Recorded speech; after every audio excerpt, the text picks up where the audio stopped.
بالله من الشيطان الرجيم.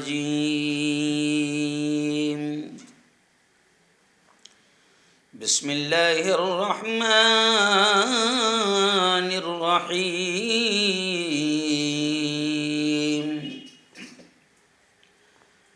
يا أيها الناس اتقوا ربكم الذي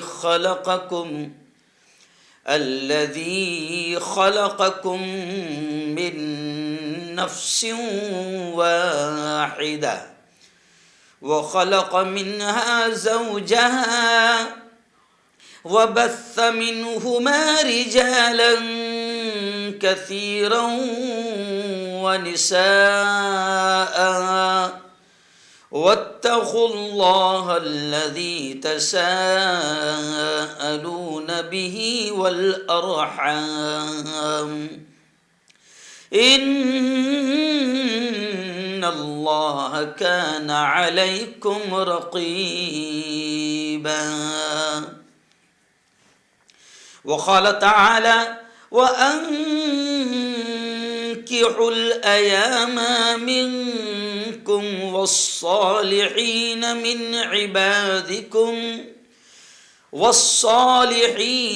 عبادكم وإمائكم إن يكونوا فقراء يغنيهم الله من فضله والله واسع عليم. وقال رسول الله صلى الله عليه وسلم: النكاح من سنتي، أو كما قال عليه الصلاة والتسليم. وقال صلى الله عليه وسلم: إن أعظم النكاح بركة أيسره مؤونة، أو كما قال عليه الصلاة والتسليم. صدق الله العظيم وصدق رسوله النبي الكريم. بہت ہی قابل صد احترام نوجوان دوستوں، بزرگوں، ساتھیوں اور اپنے اپنے گھروں میں بیٹھ کر میری باتوں کو سن رہی میری پردہ نشین ماؤں اور بہنوں، آج کا بڑا اہم عنوان ہے مہنگے نکاح اور بڑھتا زنا.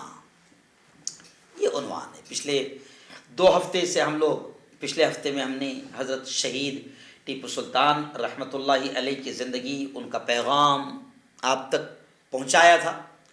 اس سے پہلے ہم نے پیران پیر حضرت شیخ عبد القادر جیلانی رحمۃ اللہ علیہ کی زندگی، ان کی تعلیمات، ان کا پیغام آپ تک پہنچایا تھا. اور ابھی موجودہ کچھ واقعات جو سامنے آ رہے ہیں، اور ابھی نکاح کا تھوڑا سا سیزن بھی ہم نے دیکھا ہے، اور ابھی آگے بہت زیادہ اب شادیاں سامنے آ رہی ہے. اس لیے آج ہم نے اس عنوان کو اور کچھ زنا کے، بدکاری کے، حرام کاری کے واقعات کو بڑھتے ہوئے دیکھ کر ہم نے اس عنوان کو آج منتخب کیا کہ مہنگے نکاح اور بڑھتا زنا.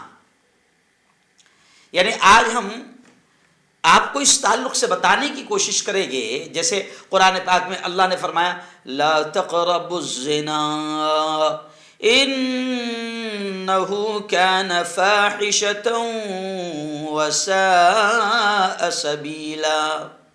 اللہ کہتا ہے کہ زنا کے قریب بھی مت جاؤ، وہ بہت برا کام ہے، بڑی فحش اور بڑی گندی چیز ہے اور بڑا برا راستہ ہے، اس کے قریب بھی مت، زنا کے قریب بھی مت جاؤ. لیکن ہم محسوس کر رہے ہیں کہ امت کے جوان، امت کے بیٹے، امت کی بیٹیاں، اور میں جوانوں کی کیا بات کروں بلکہ بڑی عمر کے لوگ، اور آگے چل کر ایک اور میرے ذہن میں لفظ آ رہا ہے کہ بڑی عمر کے ہی نہیں بلکہ شادی شدہ لوگ بھی، شادی شدہ مرد حضرات بھی، اور شادی شدہ عورتوں کو بھی ہم دیکھ رہے ہیں کہ وہ بدکاریوں کی طرف، زناکاریوں کی طرف، حرام کاریوں کی طرف قدم بڑھا رہی ہے۔ اور خصوصاً مجھے کہتے ہوئے بھی اچھا نہیں لگ رہا ہے کہ مرد حضرات بڑی تعداد میں وہ حلال نکاح، حلال تعلقات اور حلال کام اور عبادت اور اجر اور ثواب کے کاموں کو چھوڑ کر وہ زنا کی طرف، حرام کاری کی طرف قدم بڑھا رہے ہیں۔ چلیے آئیے تھوڑا سا آج اس پر بات کر لیتے ہیں۔ سب سے پہلے تو میں آپ کو ایک بات بتاؤں کہ نکاح، اسلام میں نکاح، بلکہ اگر یہ بات کہوں تو شاید غلط نہ ہوگا کہ نکاح انسان کی فطرت میں شامل ہے۔ اللہ رب العزت نے مرد ہو یا عورت ہو، اللہ نے اس کی فطرت میں یہ چیز رکھی ہے، خواہشات نفسانی اس کی زندگی کا، اس کی فطرت کا حصہ ہے، اور اگر اس خواہش نفس کو اگر جائز طریقے سے اگر انجام نہ دیا جائے یا جائز طریقے سے پوری کرنے کا، چاہے مرد ہو چاہے عورت ہو، اگر اسے موقع انسانی سماج نہ دے، یعنی نکاح کو، شادی کو، عقد کو، اس جائز رشتے کو اگر اتنا مشکل بنا دے کہ وہ رشتہ کرنا، نکاح کرنا، شادی کرنا مشکل ہو جائے سماج میں، تو یاد رکھیں کہ پھر ایٹومیٹک مرد کے یا عورت کے، بیٹے کے، بیٹیوں کے، ہماری نسلوں کے، ہماری اولادوں کے قدم زنا کی طرف بڑھیں گے، کیونکہ خواہش نفس یہ ہماری فطرت میں شامل ہے۔ اور ایک مرد کے لیے عورت، ایک بالغ مرد کے لیے عورت، ایک بالغ عورت کے لیے مرد، یہ اس کی زندگی کا حصہ ہے اور اس کی ضرورت ہے، اس کی ضرورت ہے، اور قدرت کا قانون ہے۔ اللہ نے ایسا سسٹم، ایسا نظام بنایا ہے کہ انسان کی، اللہ کی سب سے اچھی مخلوق یا اشرف المخلوق اگر کوئی ہے تو وہ انسان ہے۔ اللہ نے انسان کے لیے جتنی ضرورت کی چیزیں ہیں، اللہ رب العزت نے ان کو بآسانی سے حاصل کرنے کا طریقہ انسان کو دے دیا ہے، بلکہ اگر یہ کہوں کہ اللہ نے خود انتظام کیا ہے۔ جیسے مثال کے طور پر ایک مثال دے رہا ہوں کہ پانی آپ کی، میری، ہم سب کی ضرورت ہے۔ پانی اللہ کا شکر ہے، آسانی سے مل رہا ہے، آسانی سے مل رہا ہے۔ ہوا آپ کی، میری ضرورت ہے، اور جس چیز کی جتنی ضرورت ہے وہ اتنی آسانی سے مل رہی ہے۔ مجھے آگے بڑھنا ہے اس لیے میں شارٹ میں آپ کو سمجھا رہا ہوں۔ ایسے ہی اب انسان کی، مرد ہو یا عورت ہو، خواہش نفس کو پورا کرنا اس کی فطرت، اس کی ضرورت میں شامل ہے۔ اب اگر اس کو مشکل کر دیا جائے تو ظاہر بات ہے کہ غلط طریقے سے آدمی اس کو حاصل کرے گا۔ جی ہاں، اس لیے اللہ نے اپنے حبیب کے زبانی یہ فرما دیا، جو آج ہمارا عنوان ہے، اپنے حبیب کی زبانی اللہ نے یہ فرما دیا کہ نکاح کو اتنا آسان کرو، اتنا آسان کرو، اتنا آسان کرو کہ زنا، بدکاری، حرام کاری مشکل ہو جائے۔ نکاح کی اہمیت تو آپ جانتے ہیں، جی ہاں، اور یہی ایک ایسی نسبت ہے، یہی ایک ایسا رشتہ ہے، جب خطبہ نکاح ہوتا ہے تو ہم پہلی آیت قاضی صاحب، مولوی صاحب، امام صاحب کی زبان سے سنتے ہیں، یا ایھا الناس اتقوا ربکم الذی خلقکم من نفس واحدہ، پہلی آیت امام صاحب پڑھتے ہیں، جس میں اللہ یہ کہتا ہے کہ اے انسانو ڈرو تمہارے اس رب سے جس نے تم سب کو ایک جان سے پیدا فرمایا۔ جی ہاں، سب جانتے ہیں۔ اب یہ رشتہ ایسا ہے، حضرت آدم علیہ السلام پہلے آدمی، مرد، حضرت حوا علیہ الصلاۃ والتسلیم، پہلی عورت. جی ہاں، اللہ نے ان دونوں کو اس رشتے سے باندھا، ان کا نکاح ہوا، ان کی شادی ہوئی. پھر اللہ کہتا ہے کہ وَخَلَقَ مِنْهَا زَوْجَهَا وَبَثَّ مِنْهُمَا رِجَالًا كَثِيرًا وَنِسَاءً. اللہ کہتا ہے کہ پھر ہم نے اس ایک جوڑے سے پھر نہ جانے کتنے جوڑے پیدا فرمائے، اور ہم نے پوری انسانیت کو، پورے انسانوں کو وجود بخشا. آج صرف ہمارے ملک میں کتنے؟ جی ہاں، آپ دیکھ لیں بھائی بہنوں، 100 کروڑ ہمارے ملک میں. یہ تو آدھار کارڈ کے حساب سے. اب پوری دنیا میں کتنے آج ہوں گے، اور پھر کب سے چلی آ رہی ہے، اور پھر کب تک چلے گی. تو کتنے انسان آئے، کتنے جوڑے اللہ نے پیدا کیے. اللہ کہتا ہے کہ میں نے ایک جوڑے سے پوری انسانیت کو وجود بخشا. اب نکاح مرد اور عورت کے جوڑنے کا پاکیزہ طریقہ ہے، حلال طریقہ ہے، جائز رشتہ ہے. اب یہ انسان کی مرد ہو یا عورت ہے، اس کی ضرورت بھی ہے. بلکہ قرآن تو ایک جگہ کہتا ہے کہ اللہ کہتا ہے کہ ہم نے مرد کو عورت کے لیے اور عورت کو مرد کے لیے ہم نے سکون کا ذریعہ بنایا ہے. اب نکاح کے ذریعے سے عورت اور مرد کا ملاپ ہوتا ہے، تعلق ہوتا ہے، نسبت ہوتی ہے، رشتہ ہوتا ہے، جوڑ ہوتا ہے. تو ظاہر بات ہے کہ پھر اللہ اس زندگی میں سکون دیتا ہے. اور میں مختصر یہ بھی کہہ دوں کہ جتنے مرد اور عورتوں کے رشتے ناجائز اور غلط طریقوں سے ہوئے ہیں، اللہ نے ان کی زندگی کے تمام سکون کو چھین لیا ہے، اور ان کی زندگی کو دنیا میں بھی عذاب بنا دیا ہے. آخرت میں تو عذاب ہے ہی، دنیا میں بھی عذاب بنا دیا ہے. دیکھیے آپ، آج کل دنیا پڑھی لکھی جاہل دنیا لیو ان ریلیشن شپ، بغیر شادی کے، بغیر نکاح کے، بغیر جائز طریقے کے مرد اور عورت ایک ساتھ رہیں گے. پھر کیا ہو رہا ہے آپ دیکھ رہے ہیں. جی ہاں، سم لینگنگ کیا بولتے ہیں اس کو، ایک ہی جنس کے مرد مرد، عورت عورت ایک ساتھ رہیں گے. کیا ہو رہا ہے؟ اب نکاح انسانی ضرورت ہے، مرد ہو یا عورت ہے ہو، اس کی ضرورت ہے.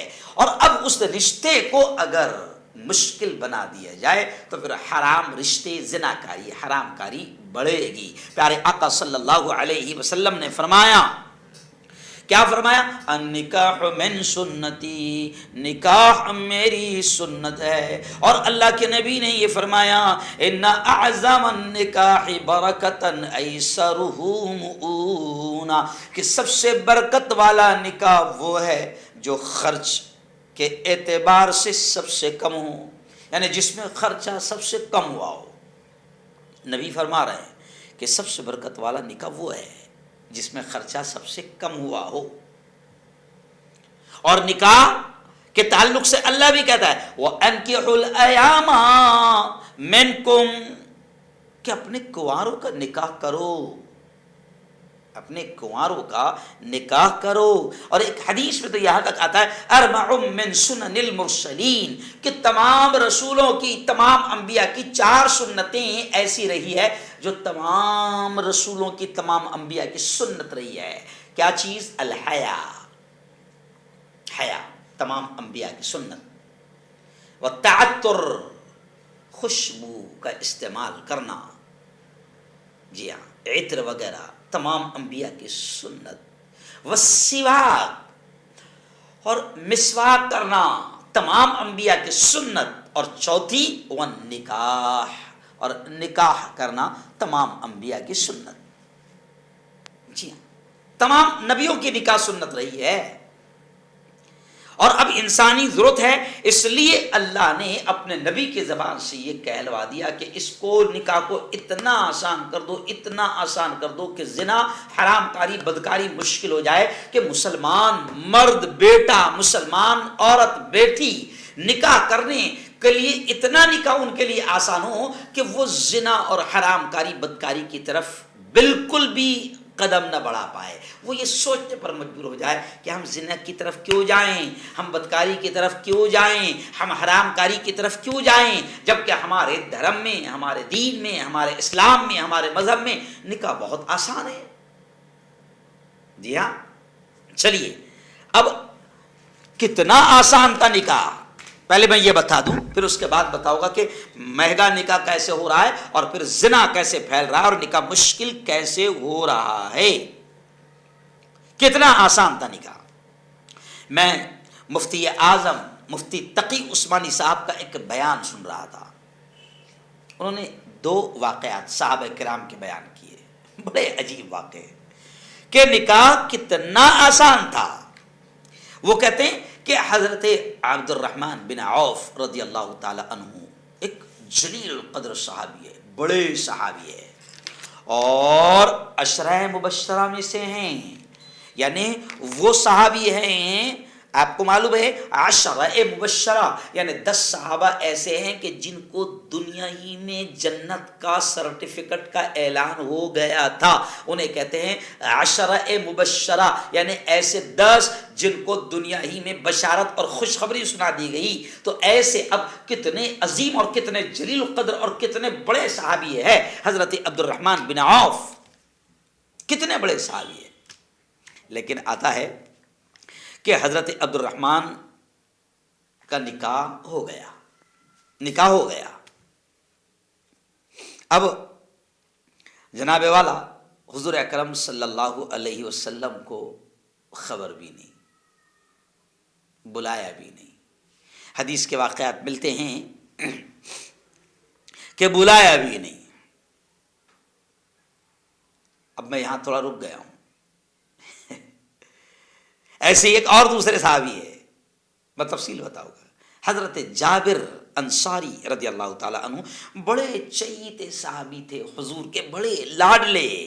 جی ہاں، ان دونوں میں سے کسی ایک کا واقعہ ہے کہ جب اچانک نبی کریم صلی اللہ علیہ وسلم سے ملے تو کپڑے پر، اس وقت نکاح اگر ہو جاتا تھا تو تھوڑا خوشبو کا استعمال ہوتا تھا، تو وہ اس وقت کی خوشبو میں تھوڑا سا زردی ہوتی تھی، پیلا پن ہوتا تھا، پیلا پن۔ تو اللہ کے نبی صلی اللہ علیہ وسلم نے دیکھا کہ ان کے کپڑوں پر تھوڑی سی زردی لگی ہوئی ہے، تو کہا کہ بھئی کیا بات ہے؟ حضور نے کہا کیا بات ہے؟ کہا کہ حضور نکاح کر لیا ہوں، حضور نکاح کر لیا ہوں۔ اب دیکھیے 2 واقعے ہیں۔ حضرت عبد الرحمن بن عوف کا نکاح ہو گیا، نبی کو خبر بھی نہیں۔ حضرت جابر انصاری رضی اللہ تعالی عنہ، بڑے لاڈلے، بڑے چہیتے، بڑے قریبی ساتھی ہے، نکاح ہو گیا، نبی کو خبر بھی نہیں، نبی کو بلایا بھی نہیں۔ اچھا، کوئی شکوہ شکایت بھی نہیں نبی کی طرف سے، اچھا بلایا تک نہیں۔ اب ذرا ایک اور چیز پر غور کر لیجیے، یہ لوگ نبی سے اتنا عشق کرتے تھے، نبی سے اتنا پیار کرتے تھے کہ نبی کریم صلی اللہ علیہ وسلم کا تھوک بھی زمین پر گرنے نہیں دیتے تھے۔ اب ذرا تھوڑا سا اندازہ لگائیں کہ جو نبی سے اتنا پیار کرتے ہو، اور نکاح میں، شادی میں نبی کو خبر نہیں، نبی کو بلایا نہیں جا رہا ہے، تو کتنی عجیب بات ہے۔ نبی نے کہا تھا نکاح کو آسان کرو، صحابہ نے پریکٹیکلی اتنا آسان کر کے دکھایا کہ مدینے میں صحابیوں کا نکاح ہو گیا، اور نبی کو بلایا بھی نہیں گیا، اور نبی کو خبر بھی نہیں۔ یہاں تو جناب ادائی میں اگر نام چھوٹ گیا تو پھر جناب مرتے دم تک کے خاندان میں جھگڑے ہوتے رہتے۔ وہ جو رکے میں ادائی میں نام آتا ہے، وہ نام چھوٹ جانا تو دور کی بات، غلطی سے اگر حاجی لکھنا چھوٹ گیا تو اس پر جھگڑے ہوتے ہیں۔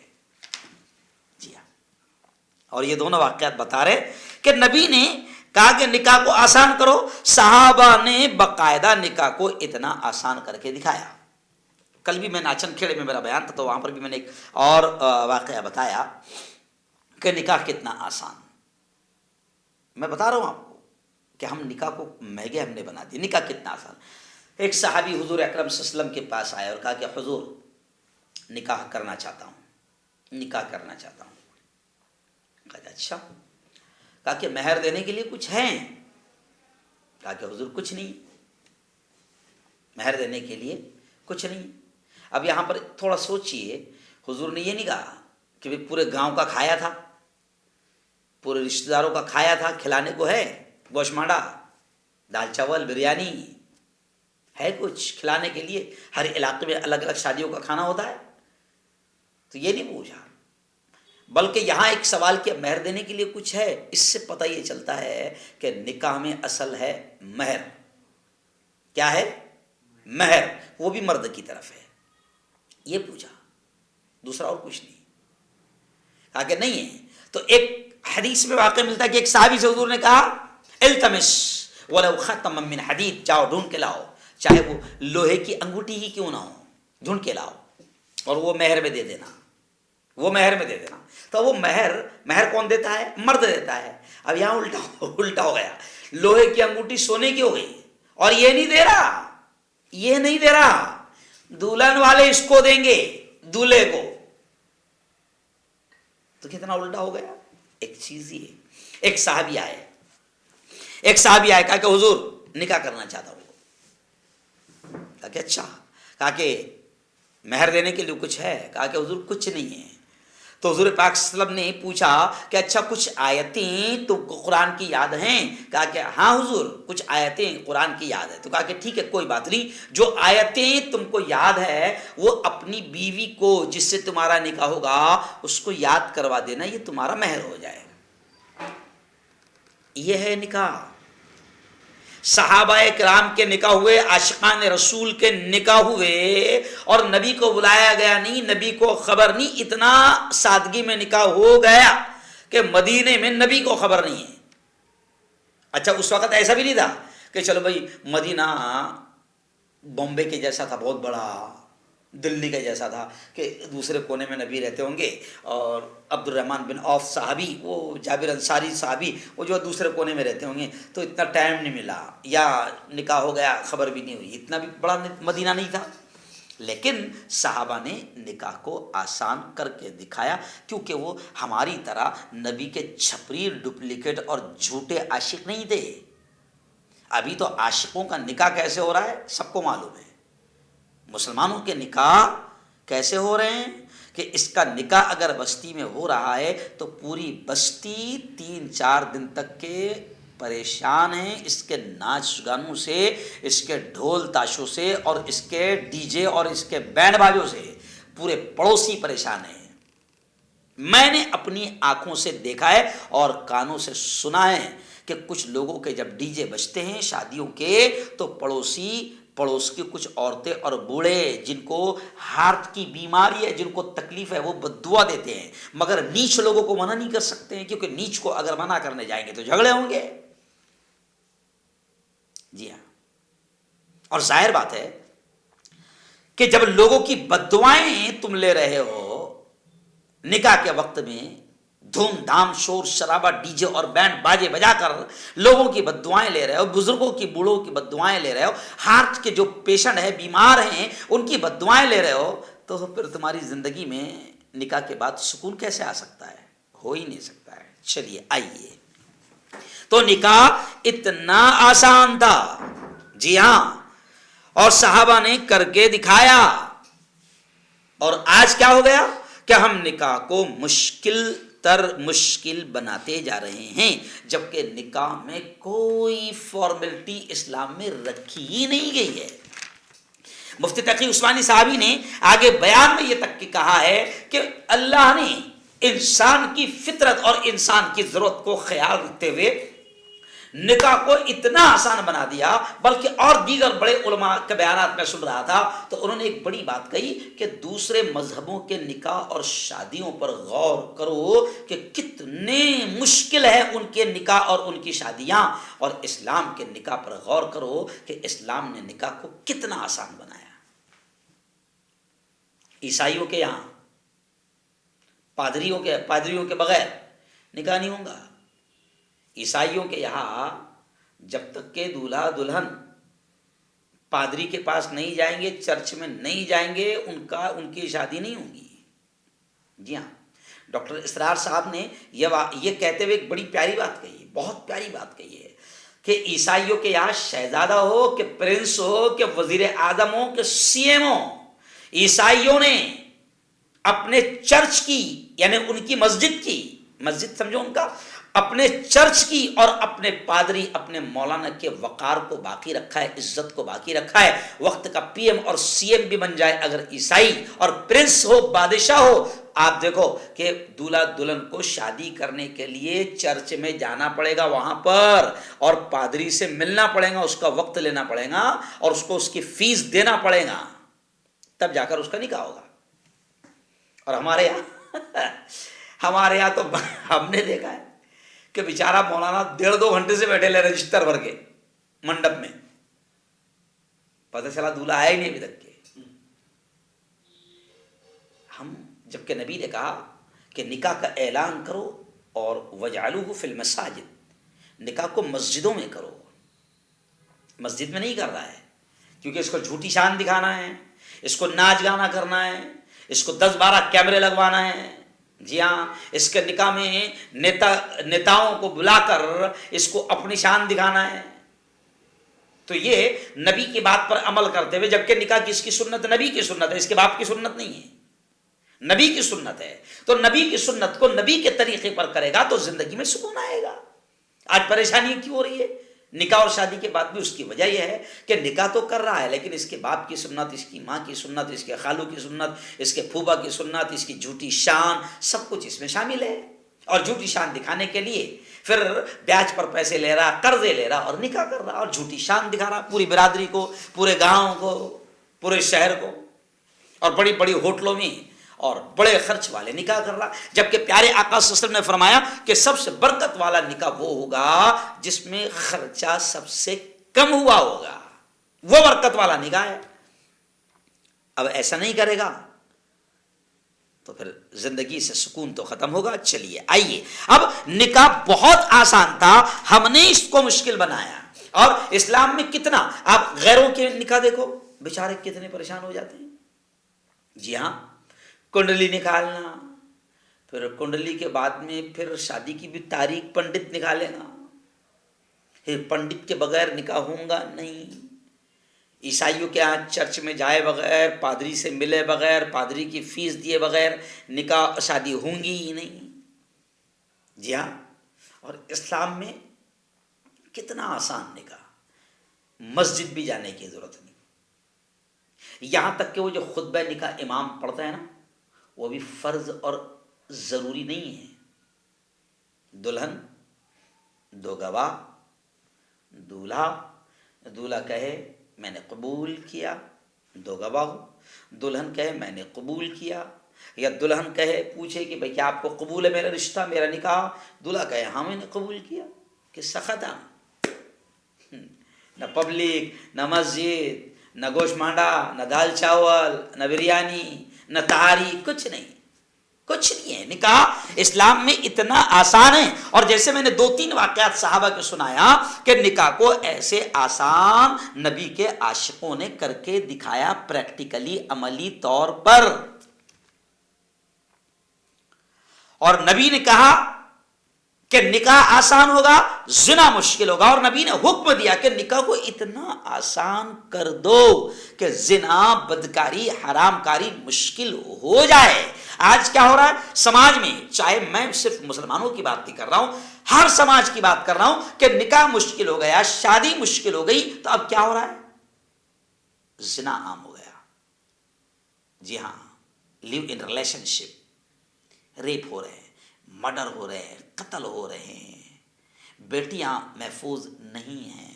نکاح کو مشکل کر دیا گیا، شادی کو مشکل کر دیا۔ آج کئی بیٹیاں ایسی ہیں کہ جن کی عمریں 25 سال، 30 سال اور 40 سال تک کئی بیٹیوں کی عمریں پہنچ گئی ہے۔ مرد ایسے جوان آپ کو ایسے ملیں گے، اکثر جوانوں کو ابھی تو معاملہ ایسا ہو گیا کہ 30 سال سے پہلے اس کا نکاح ہو ہی نہیں رہا، جبکہ بالغ ہوا وہ 15 سال میں، 20 سال میں۔ اب آپ خود اندازہ لگائیں کہ اگر 15-20 سال میں بیٹا یا بیٹی بالغ ہو گئے ہیں اور 40 سال تک کہ ان کی شادی نہیں ہو رہی ہے، تو اب خود آپ اندازہ لگائیں کہ آپ اپنے بچوں کو، اپنی بچیوں کو زنا کی طرف آگے بڑھا رہے ہیں۔ اور اس کی کئی شکلیں ہیں، دماغ میں بھوت بھر گیا ہے. لڑکی والے کی بھی آپ پیغام آ رہا تو دینے کو تیار نہیں. بہتر سے بہتر کی تلاش ہے، بہتر سے بہتر کی تلاش ہے. اس سے بھی اچھا آئے گا، اس سے بھی اچھا آئے گا، تھوڑا رکو، اس سے بھی اچھا آئے گا. کیوں؟ نوکری والا آئے گا، یہ آئے گا، وہ آئے گا. جی ہاں، لڑکوں کا بھی یہی معاملہ ہے. خوبصورت سے خوبصورت ہونا، اس کو بھی مس انڈیا ہونا کم سے کم لگا اس کے پیچھے. نکاح کو مشکل بنا رہے. اللہ کے حبیب نے ماں باپ کو یہ سمجھایا تھا، لڑکی والوں کو بھی یہ سمجھایا تھا کہ اگر کسی دیندار کا رشتہ آئے اور وہ نیک ہو، دیندار ہو، تو اپنی بیٹیوں کا نکاح کرا دو، دینداری دیکھو. حضرت علی کو بھی یا کسی اور صحابی کو بھی حضور پاک صلی اللہ علیہ وسلم نے کہا فاصفر بذات الدین تربت یدا، کہ اگر عورت بھی تلاش کر رہے ہو نکاح کے لیے، شادی کے لیے، تو دینداری دیکھو. اب آپ دیکھو کہ دونوں طرف سے دینداری ختم ہو گئی. لڑکی والے بھی کچھ نہیں دیکھ رہے، بس نوٹا چھاپنے والا ہونا، اچھی نوکری والا ہونا یا اچھے کاروبار والا ہونا. باقی گنجیٹی رہا، بیئر پینے والا رہا، شراب پینے والا رہا، بدماش رہا، زانی رہا، حرام خور رہا، چلے گا. نوٹا ہونا بس.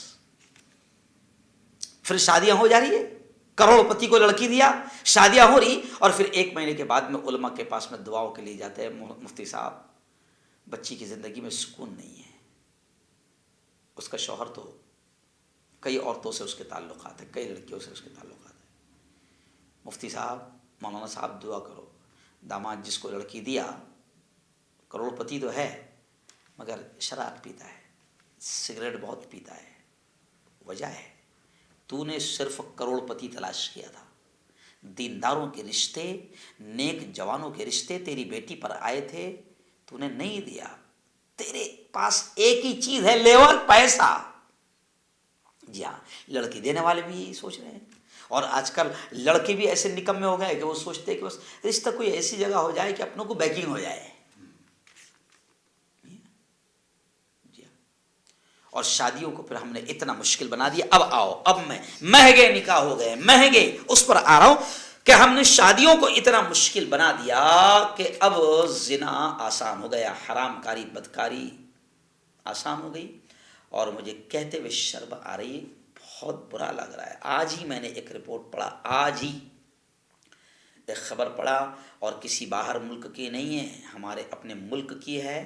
اور میں جان بوجھ کر اس علاقے کا نام نہیں لوں گا، اس اسٹیٹ کا نام نہیں لوں گا، کہ 9ویں سے لے کر 8ویں اور 9ویں سے لے کر 11th کے بچوں کے جب بیگ چیک کیے گئے، ناٹ فار اونلی بوائز.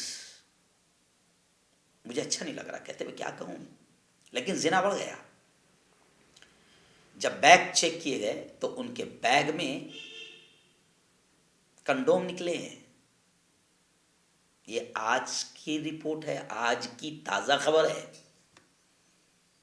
آپ جن بچوں کو بڑی بڑی ہائر اسکولوں میں پڑھا رہے ہو، وہ لوگ بھی صرف ان کو پڑھا رہے ہیں، اور اچھی انگلش کیسے آ جائے اور اچھے نوٹ چھاپنے والے کیسے بن جائے، صرف اسی پر دھیان دیا جا رہا ہے. اور ہم بھی اپنے بچوں کو انہی اسکول میں اس لیے بھیج رہے ہیں کہ بس یہ اچھا انگلش پڑھنے والا بن جائے، بولنے والا بن جائے، اچھی اسکول سے پڑھ کر اچھی ڈگری لے لے، اور پھر اس کو اچھی نوکری ملے، اچھا کمائے، اچھے رشتے اس کے ہو. بس یہ ٹارگٹ ہم سب کے دماغ میں ہے. جی ہاں، کیا بتاؤں، زنا عام ہو رہا ہے. اور پڑھتے پڑھتے لڑکوں کی عمریں 12ویں کر رہا، بی اے کر رہا، BBA، MBA، ادھر ڈاکٹری میں گیا تو رک ہی نہیں رہا. میں دیکھ رہا ہوں، ارے بھائی MBBS بن گیا، کر دینا شادی. نہیں، ابھی کیسا ہے مفتی صاحب، کیسا شادی کر دیا نا تو مسئلہ آ جائے گا. ابھی بچے کا خواب ہے MBBS کے بعد MD کرنے کا. ابے وہ 24 سال کا 26 سال کا ہو گیا، اب MD کرتے کرتے 30 سال کا ہو جائے گا، 28 سال کا ہو جائے گا. پھر MD ہو گیا، اب تھوڑی سی اگر MS ہو جائے، MS تو ذرا اچھا رہے گا. قدرت کے قانون سے اگر ٹکراؤ لوگے، ٹکر لوگے تو اس کے نتیجے برے ہوں گے. آج کئی ماں باپ ایسے ہیں کہ جن کی بیٹیاں اور جن کے بچے ان کے ہاتھوں سے نکل چکے ہیں اور شادیوں سے پہلے وہ زنا، حرام کاری اور بدکاری میں ملوث ہو چکے ہیں. وجہ کیا ہے؟ ہم نے نکاح کو مشکل بنا دیا، شادیوں کو مشکل بنا دیا. چلیے آئیے اب کیسے ہم مشکل بنا رہے ہیں. آئیے اسلامی اعتبار سے آپ دیکھیں، اسلامی اعتبار سے آپ دیکھیں کہ نکاح کتنا آسان ہے. اور نکاح میں کوئی خرچ نہیں ہے. نکاح میں دو ہی خرچ ہے، ایک ہے مہر اور ایک ہے ولیمہ.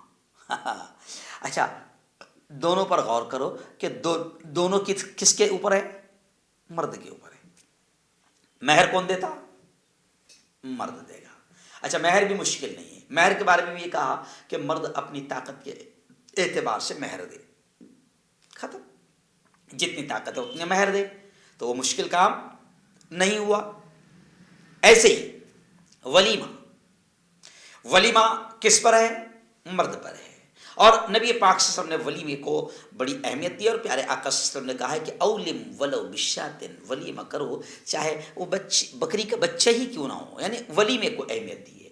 اب آپ دیکھیں کہ یہ دو خرچے ہیں نکاح میں، مہر اور ولیمہ، اور یہ دونوں چیزیں مرد کی طرف ہوتی ہے. لیکن آج نکاح مشکل کیسے ہو گیا کہ یہ دونوں چیزیں مرد کی طرف ہوتی ہے مگر اب خرچہ کس پر ڈال دیا گیا ہے؟ سارا عورت کی طرف، دلہن اور اس کے ماں باپ کی طرف. اسلام میں بیٹی کے طرف یعنی دلہن کے طرف، دلہن والوں کی طرف اسلام نے کوئی خرچہ نہیں رکھا ہے بلکہ مرد پر خرچہ رکھا ہے. اور اسلام نے مرد کو کی غیرت کو للکارا ہے. اللہ نے کہا ہے کہ الرجال قوامون علی النساء، مرد کو حاکم بنایا کہ تو حاکم ہے. نکاح تو کر رہا ہے، اب جو عورت تیرے نکاح میں آ رہی ہے اس کا خرچہ تو کرے گا. نفقہ خرچہ تو کرے گا. نان کھلانا پلانا، روٹی تیرے طرف ہوگی. اس کا لباس، اس کا رکھ رکھاؤ، اس کا خیال رکھنا تیرے طرف ہوگا.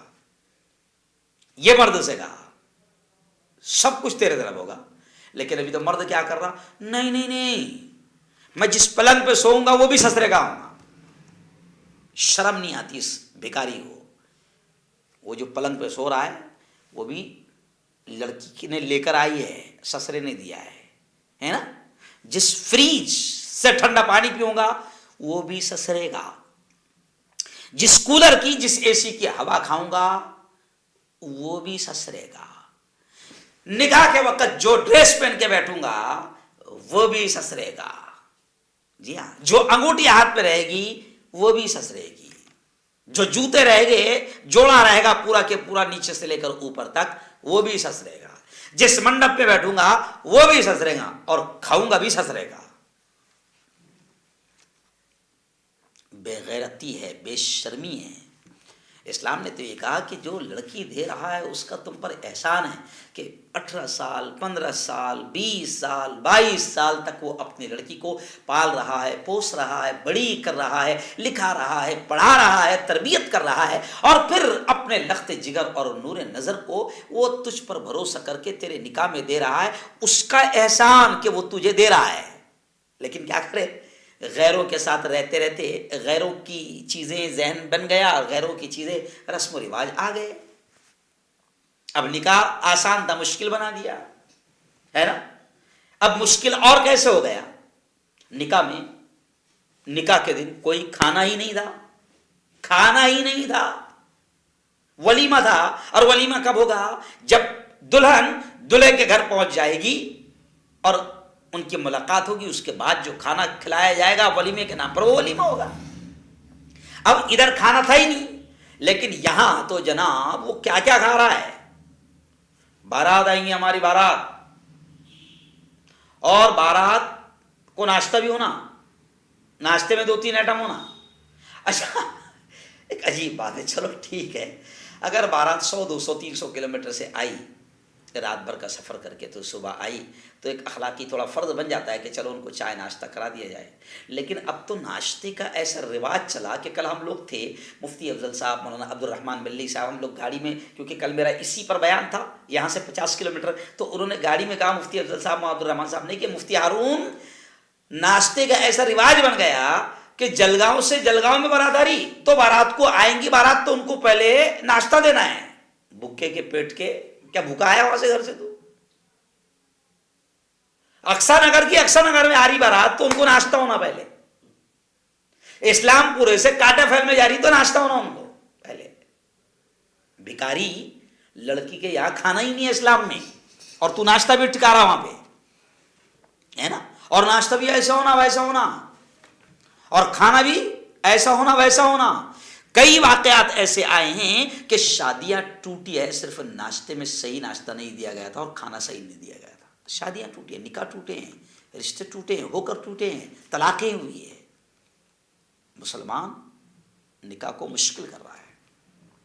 جی ہاں, ہلدی کی رسم ہمارے یہاں ہے ہی نہیں, ہے ہی نہیں ہلدی کی رسم. اور ہلدی میں یہ حرام کام کر رہا پہلے تو, لیکن ہلدی کی رسم کو بھی غیروں کے طریقے دیکھ دیکھ کے ہلدی کی رسم بھی آ گئی. اچھا آج کل تو کیا ہو رہا, سیریل میں دیکھ رہا, یہ کمینہ سیریل میں دیکھ رہا, اور سیریل میں وہ 2 کوڑی کے ناچنے والیاں ان کو دیکھ رہا, اور ان کے پھر ان کی ہلدی دکھائی جا رہی ہے. اور ہلدی میں پھر ابھی تو میں نے مسلمانوں میں دیکھا, ہلدی کے دن سب کے پیلے ڈریس, کہاں سے لائے رے؟ ہاں, کافروں کا ہندوؤں کا طریقہ دیکھ کر ارے شرم کر اور اللہ کا شکر ادا کر کہ اللہ نے تجھے اسلام اور مسلمان اور ایمان والے کے گھر میں پیدا کیا. کافروں کے طریقے, ہندوؤں کے طریقے اختیار کر کے اپنی آخرت اور اپنی دنیا دونوں خراب مت کرو. ہلدی کی رسم میں لاکھوں روپے خرچ ہو رہے. پاکستان میں مسلمانوں کا, کہتے ہیں مسلمانوں کا دیش, مسلمانوں کا دیش. پاکستان میں علماء کے بیانات میں سنتا ہوں, پاکستان میں مہندی کی رسم میں لاکھوں روپے خرچ ہو رہے. مہندی میں کوئی رسم ہے, کوئی مہندی, لاکھوں روپے اس پہ خرچ ہو رہے.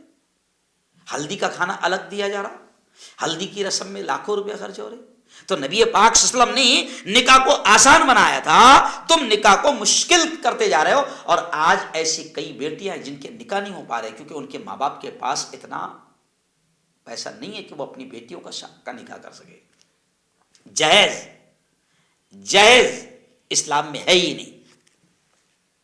لیکن کچھ ڈھونگی حضرت فاطمہ رضی اللہ تعالی عنہا کے جہیز کو لے کر کے حضور نے اپنی بیٹی کو بستر دیا, یہ دیا, اس کو لے کر جہیز کو جائز کرنے کی کوشش کرتے ہیں. ذرا تحقیق کرو جاہل ہو, حضور نے نہیں دیا تھا. وہ حضرت فاطمہ کا جو بستر اور پانی کا مشکیزہ, کیونکہ پہلے پانی لایا جاتا تھا, اور چکی, وہ حضور نے نہیں دیا تھا. حضرت علی کی زرہ جو تھی وہ بیچ کر یہ ضرورت کی چیزیں خریدی گئی تھی.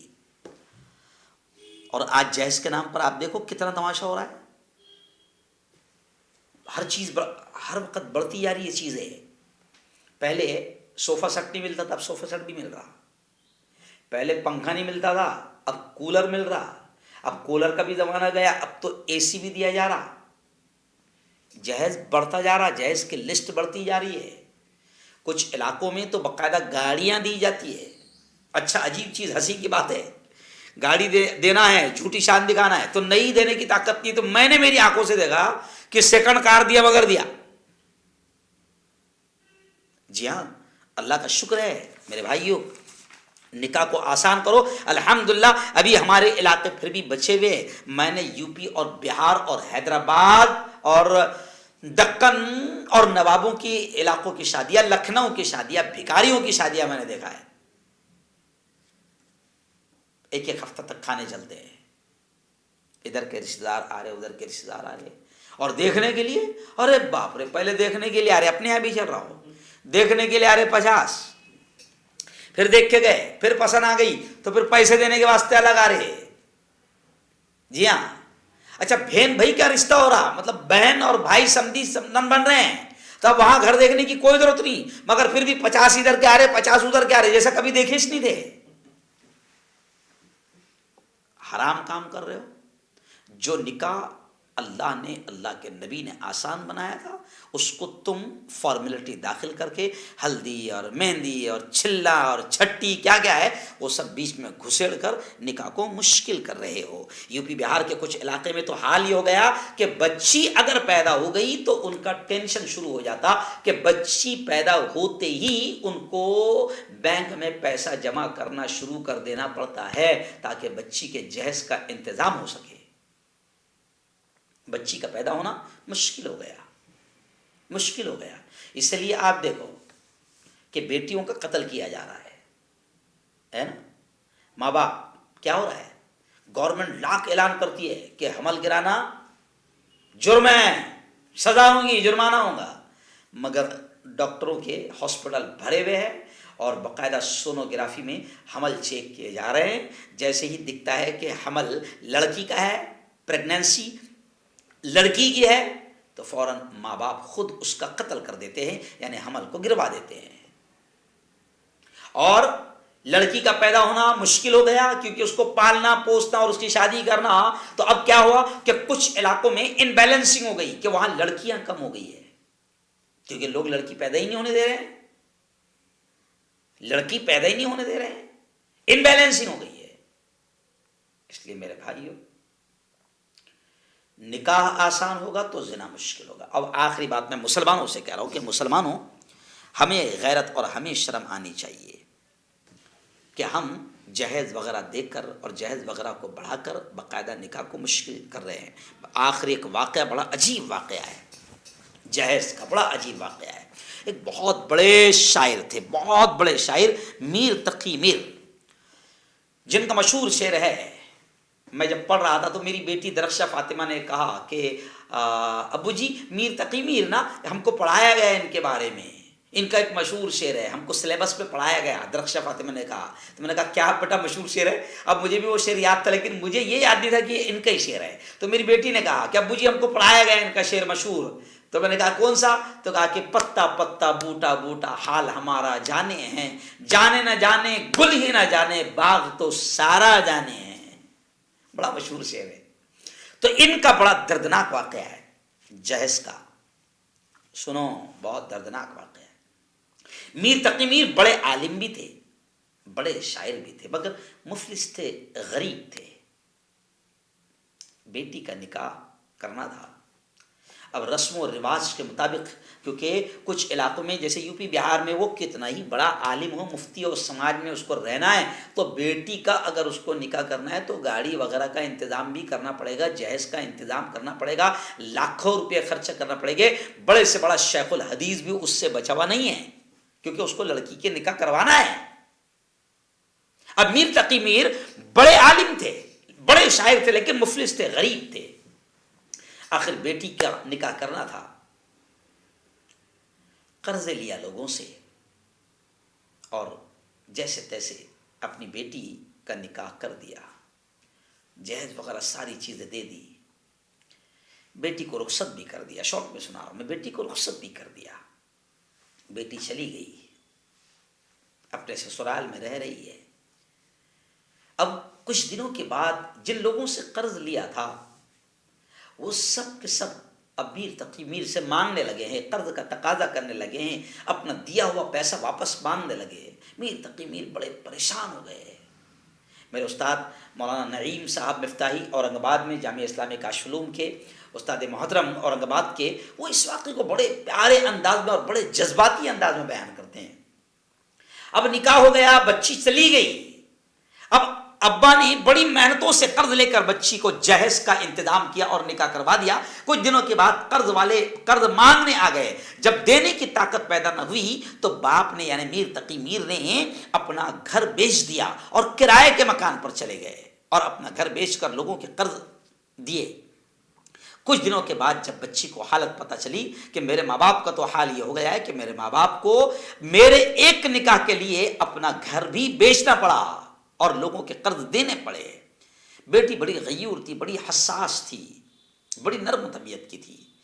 اتنا مایوس ہو گئی اور اندر ہی اندر اتنا کڑنے لگی کہ آخر بیمار ہو گئی، اور کچھ دنوں کے بعد میں بیٹی کا انتقال ہو گیا، اور انتقال کے بعد بیٹی کا جنازہ جب باپ کے گھر کے پاس لایا گیا، میر تقی میر بڑے شاعر ہیں، باپ کے گھر کے پاس جب جنازہ لایا گیا تو میر تقی میر نے ایک شعر کہا اپنی بیٹی کے جنازے کو دیکھ کر، جس بیٹی کو خوب جہیز دے کر اپنا گھر بیچ کر اس کی شادی کروائی تھی اور اس کو جہیز دیا تھا، تو میر تقی میر نے اپنی اسی بیٹی کا جنازہ دیکھ کر یہ کہا کہ اب آیا ہے خیال اے آرام جاں اس نامرادی میں. انہوں نے شعر یہ کہا کہ اب آیا ہے خیال اے آرام جاں اس نامرادی میں، کفن دینا تجھے بھولے تھے ہم سامان شادی میں، کفن دینا تجھے ہم بھولے تھے سامان شادی میں. سب کچھ دیا تھا ہم نے، پلنگ دیا، بستر دیا، فریج دیا، نہ جانے کیا کیا دیا. میری بیٹی اگر ایک کفن بھی اگر تجھے دے دیتے تو بہت اچھا ہوتا، بس صرف کفن دینا رہ گیا تھا.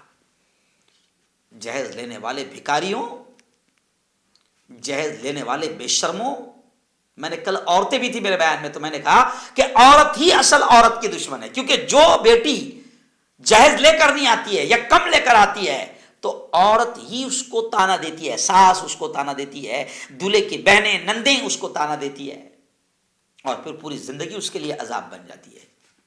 تو عورت ہی اصل عورت کی دشمن ہے. عورتیں اگر تانا دینا بند کر دے اور جہیز ختم کر دیا جائے، اللہ کی قسم نکاح آسان ہو جائے گا، اور نکاح آسان ہوگا تو زنا آٹومیٹک ختم ہو جائے گا. اس لیے آج ہم نے عنوان رکھا مہنگے نکاح، کیونکہ نکاح مہنگے ہو گئے. نکاح اتنا مہنگا ہو گیا کہ بیٹیاں 40 سال کی ہو گئی مگر ماں باپ ان کے ہاتھ پر مہندی رچا نہیں پا رہے ہیں، اپنی بیٹیوں کی شادیاں نہیں کروا پا رہے، کیونکہ ماں باپ کے پاس میں اتنا پیسہ نہیں کہ وہ اپنی بیٹی کی شادی کرا سکے، جہیز دے سکے اور اس کی ڈولی اٹھا سکے. اس لیے میں تو یہ کہوں گا، حکومت سے یہ کہوں گا، کیونکہ کہیں نہ کہیں سختی ضروری ہے، حکومت سے یہ کہوں گا چاہے کہیں کی بھی حکومت ہو کہ جہیز کی خبر لگے تو اس کو 302 جیسا مرڈر کا کیس رہتا، ظاہر ہے کہ اس کو اٹھا کے جیل میں ڈال دو. سختی سے جہیز رکنا چاہیے، کیونکہ جہیز کے لالچی اور جہیز کے بھکاری، پڑھے لکھے جاہل، پڑھے لکھے انٹرنیشنل فقیر رک نہیں پا رہے ہیں، جس کی وجہ سے آج بیٹیوں کے ریپ ہو رہے ہیں، بیٹے زنا کی طرف بڑھ رہے ہیں، شادیوں سے پہلے وہ منہ کالا کر رہے ہیں، اور پھر لیو اینڈ ریلیشن شپ، پھر تعلقات ہو رہے ہیں، اور پھر اس کے بعد میں مرڈر اور قتل ہو رہے ہیں، اور پھر ٹکڑے کیے جا رہے ہیں. میں سمجھتا ہوں کہ ان تمام چیزوں کا ایک ذمہ دار یہ بھی ہے کہ ہم نے شادیوں کو مشکل کر دیا ہے، شادیوں کو آسان کیا جائے. اور علماء سے بھی میں کہوں گا کہ علماء جتنا ہو سکتا ہے، اللہ کا شکر ہے ہمارے علماء تو بہت کام کر رہے ہیں، حلق پھاڑ رہے ہیں، چیخ رہے ہیں، جمعہ میں بیانات کر رہے ہیں، مگر کیا کرے قوم بھی بے شرم اور نیچ کچھ لوگ ایسے ہوتے ہیں جو علماء کی بھی ماننے کو تیار نہیں. لیکن خیر، علماء کی مت مانو، تمہاری منمانی کرو، دنیا بھی تمہاری تباہ ہوگی، آخرت بھی تباہ ہوگی. خیر، ہم سب کی ذمہ داری ہے، علماء کی، پڑھے لکھے حضرات کی، سمجھدار لوگوں کی، سماج کے ذمہ داروں کی، سماج کے لیڈروں کی، برادریوں کے بڑوں کی، ہم سب کی ذمہ داری ہے کہ جہیز کو ہم ختم کریں، شادیوں کو آسان کریں.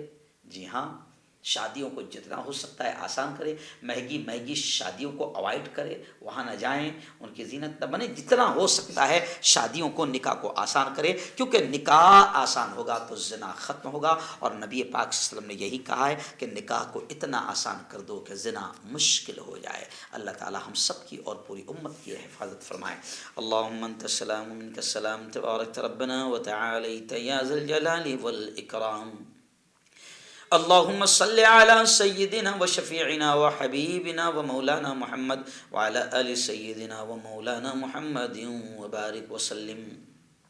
ربنا آتنا في الدنيا حسنة وفي الآخرة حسنة وقنا عذاب النار وقنا عذاب القبر وقنا عذاب الحشر وقنا عذاب الدين.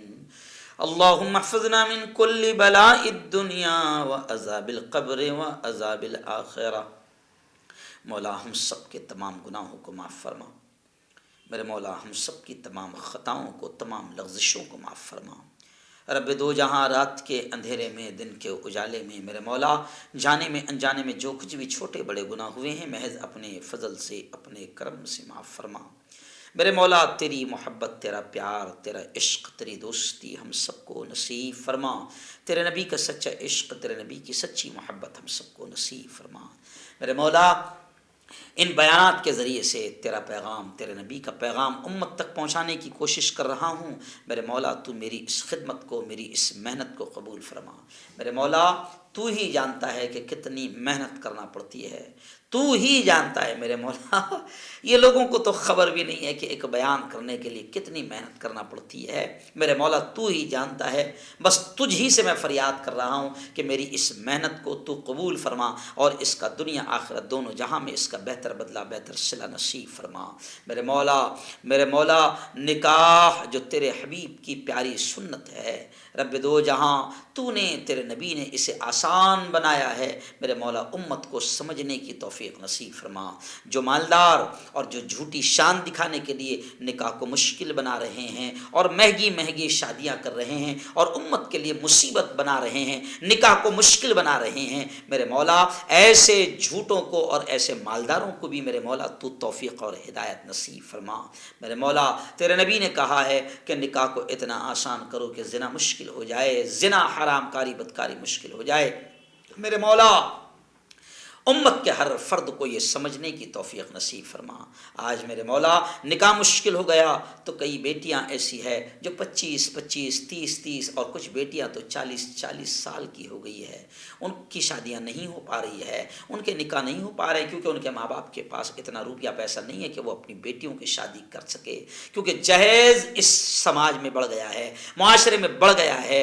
شادیوں میں لین دین بڑھ گیا ہے شادیوں میں غلط ہندوانہ اور کافرانہ رسوم اور رواج بڑھ گئے ہیں جس کی وجہ سے شادیاں مشکل ہو گئی ہے میرے مولا شادیوں کو نکاح کو آسان بنانے کی ہمیں توفیق نصیب فرما تاکہ زنا ختم ہو جائے حرام کاری ختم ہو جائے بدکاری ختم ہو جائے میرے مولا ہم سب کو حلال روزی نصیب فرما حرام لقموں سے ہم سب کی حفاظت فرما خدا بندہ جب تک زندہ رکھ اسلام پر زندہ رکھ اور موت دے میرے مولا تو ہم سب کو ایمان والی کلمے والی موت نصیب فرما رب دو جہاں جو مانگا وہ بھی عطا فرما جو مانگنے سے رہ گئے اپنے حبیب کے صدقے وہ بھی نصیب فرما ہماری تمام دعاؤں کو اپنے فضل سے اپنے کرم سے قبول فرما صلی اللہ تعالی علی خیر خلقی محمد و آلہ و صحبہ اجمعین برحمتک یا ارحم الراحمین.